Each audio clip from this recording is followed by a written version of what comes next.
Episode 73. Winston shut his eyes. This was more difficult than accepting an intellectual discipline. This was a question of degrading himself, mutilating himself. He would have to plunge into the filthiest of filth. What was the most horrible, sickening thing of all? He thought of Big Brother. The enormous face with its heavy black mustache and the eyes that followed you to and fro seemed to float into his mind of his own accord. Because of constantly seeing it on posters, he always thought of this face as being a meter wide. What were his true feelings toward Big Brother? There was a heavy tramp of boots in the passage. The steel door swung open with a clang. O'Brien walked into the cell. Behind him were the waxen-faced officer and the black-uniformed guards. "Get up," said O'Brien. "Come here." Winston stood opposite him. O'Brien took Winston's shoulders between his strong hands and looked at him closely. "You have had thoughts of deceiving me," he said. "That was stupid. Stand up straighter. Look me in the face." He paused and went on in a gentler tone. "You are improving. Intellectually, there is very little wrong with you. It is only emotionally that you have failed to make progress. Tell me, Winston, and remember no lies. You know that I am always able to detect a lie. Tell me, what are your true feelings toward Big Brother?" "I hate him." "You hate him? Good. Then the time has come for you to take the last step. You must love Big Brother. It is not enough to obey him. You must love him." He released Winston with a little push toward the guards. "Room 101, he said. End of chapter 4. Chapter 5. At each stage of his imprisonment, he had known, or seemed to know, whereabouts he was in the windowless building. Possibly there were slight differences in the air pressure. The cells where the guards had beaten him were below ground level. The room where he had been interrogated by O'Brien was high up near the roof. This place was many meters underground, as deep down as it was possible to go. It was bigger than most of the cells he had been in, but he hardly noticed his surroundings. All he noticed was that there were 2 small tables straight in front of him. One was only a meter or 2 from him, and the other was further away, near the door. He was strapped upright in a chair, strapped so tightly that he could move nothing, not even his head. A sort of pad gripped his head from behind, forcing him to look straight in front of him. For a moment, he was alone. Then the door opened and O'Brien came in. "You asked me once," said O'Brien, "what was in room 101. I told you that you knew the answer already. Everyone knows it.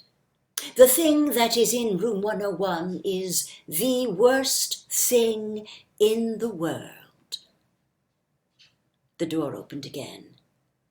A guard came in carrying something made of wire, a box or basket of some kind. He set it down on the further table. Because of the position in which O'Brien was standing, Winston could not see what the thing was. "The worst thing in the world," said O'Brien, "varies from individual to individual. It may be burial alive, or death by fire, or by drowning, or by impalement, or 50 other deaths. There are cases where it is some quite trivial thing, not even fatal." He now moved a little to one side so that Winston had a better view of the thing on the table. It was an oblong wire cage with a handle on top for carrying it by.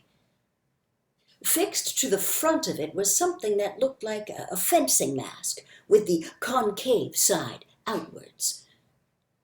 Although it was 3 or 4 meters away from him, he could see that the cage was divided lengthways into 2 compartments, and that there was some kind of creature in each one.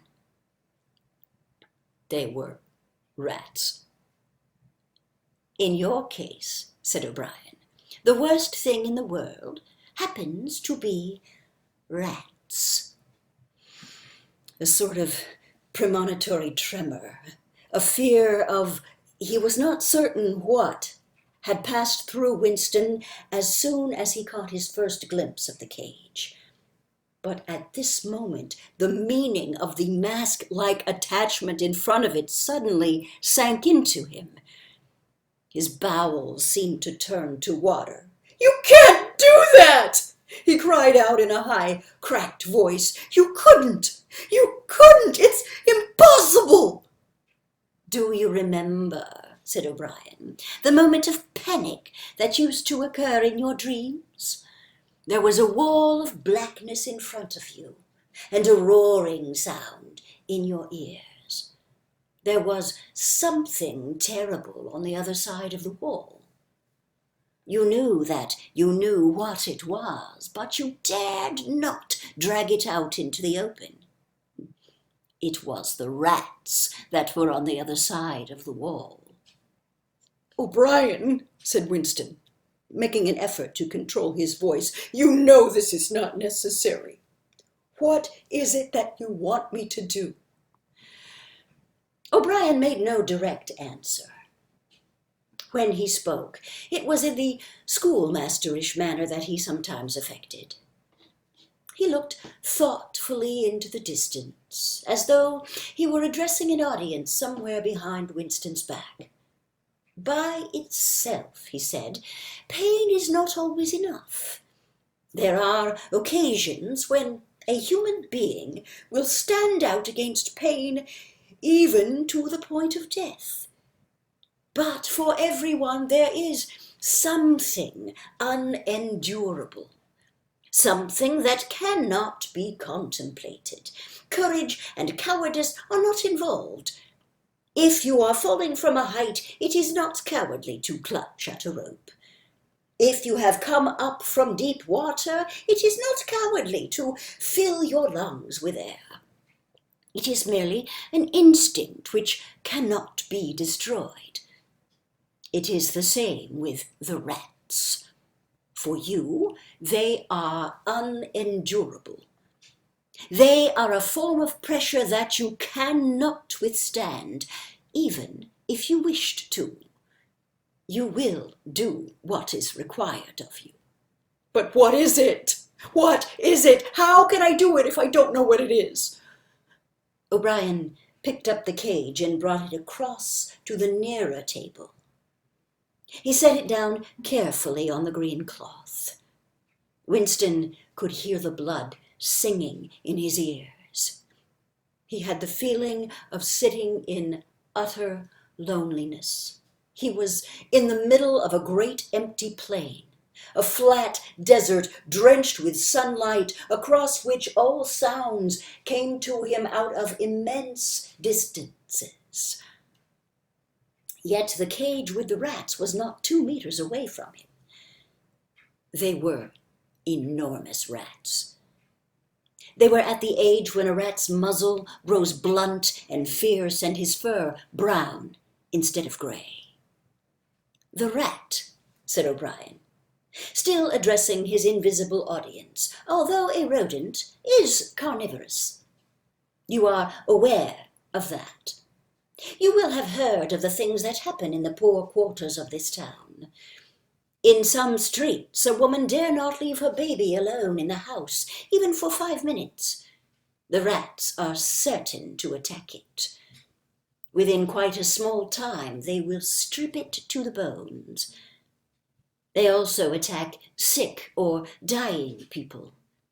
They show astonishing intelligence in knowing when a human being is helpless.